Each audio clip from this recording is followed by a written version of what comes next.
Isle of the Cosmos. The Walmart on Maple Street wasn't particularly notable. Sure, it had an unusually sticky floor and a faint smell of burnt popcorn that seemed to permeate every aisle, but otherwise it was your run-of-the-mill big box store. Jake Evans, self-proclaimed master of microwave dinners and a frequent browser of the rollback specials, had no idea his humdrum Thursday night would turn into a cross-species adventure.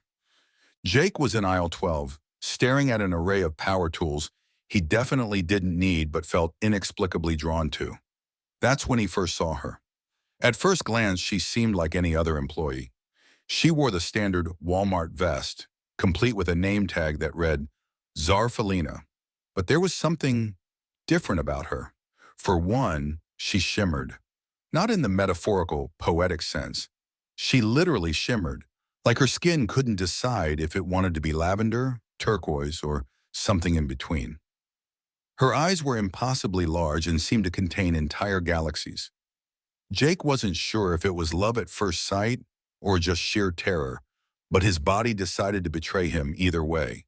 His palms went clammy, his knees wobbled, and his brain abandoned ship entirely. "Excuse me, human," she said, her voice a peculiar blend of melodic and robotic. It was like Siri had gone to charm school. Jake swallowed hard. Hi? "I require assistance," she said, tilting her head in a way that was both curious and unnerving. "How does one make a baby on this world?" Jake's brain short-circuited. What? "A baby," Zarfalina repeated, as though she were asking for directions to the cereal aisle. "I need one for research purposes. Do you have the tool required to facilitate this process?" "Tool?" Jake echoed, now fully convinced he was either dreaming or starring in the weirdest prank show ever conceived. She nodded solemnly. "Yes, I have observed that human males possess the necessary equipment. Do you have one I may borrow?" Jake's face turned redder than a clearance bin tomato. I mean, technically yes, but..." Her gaze intensified. "Then you will assist me. I insist." Jake, against all better judgment, and possibly influenced by the fact that Zarfalina was the most stunningly beautiful being he'd ever encountered, found himself nodding. "I guess we could go to my place?" "Excellent," she said, clapping her hands together. "Lead the way, human." Jake couldn't help but notice how out of place Zarfalina looked as they walked through the Walmart parking lot. Her shimmering skin glowed faintly under the fluorescent lights, drawing stares from the few late-night shoppers still milling about. Jake tried to play it cool, but his mind was racing. Who was she? What was she? And most importantly, what had he just agreed to? "So," he began awkwardly, as they reached his beat-up Honda Civic, "do you, always work at Walmart?" "Work?" she asked, sliding gracefully into the passenger seat. "Yeah, the job, stocking shelves, helping customers, that kind of thing." She tilted her head again, clearly puzzled. "I infiltrated this establishment to gather data on human behavior. Your species is inefficient but intriguing." Jake wasn't sure whether to feel flattered or insulted, so he settled for mildly bewildered. Right, makes sense. When they arrived at Jake's apartment, he immediately regretted his decision. The place was a disaster zone. Half-eaten pizza boxes, mismatched socks, and a precarious leaning tower of laundry greeted them at the door. "Apologies for the mess," Jake mumbled, kicking a path through the clutter. "It's not usually like this."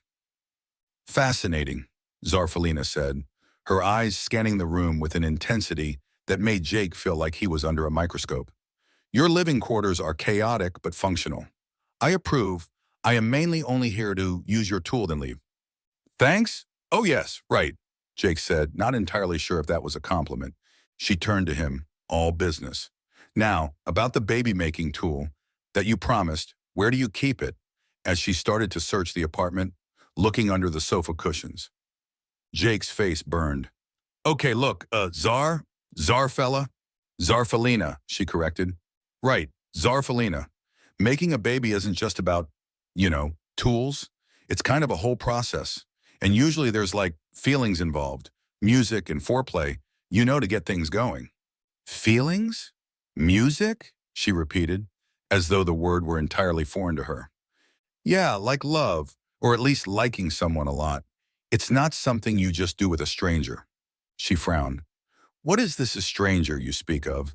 And all of that other stuff sounds non-efficient and would take too long. Someone you don't know, just met for the first time. Oh, and that stuff is how we humans make babies? We really do need to make some sort of educational video for aliens, Jake explained. Zarfalina's eyes widened in what could only be described as childlike wonder. On my planet, there are no strangers. We know everyone. It eliminates inefficiency and crime. Jake blinked. Huh, that actually sounds kind of nice. It is. Now, may I use your tool? Before Jake could respond, a blinding beam of light filled the room. He shielded his eyes as a sleek, silver spaceship descended onto the street outside his window.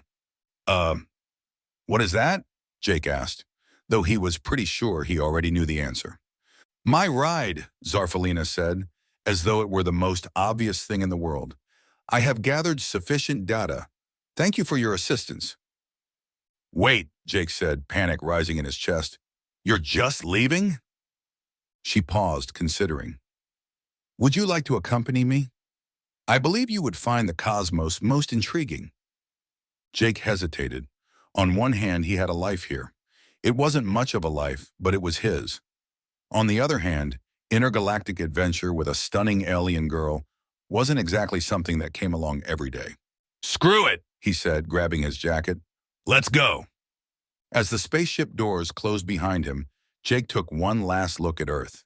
Sure, he'd miss his couch and maybe his Xbox, but who could say no to the opportunity of a lifetime?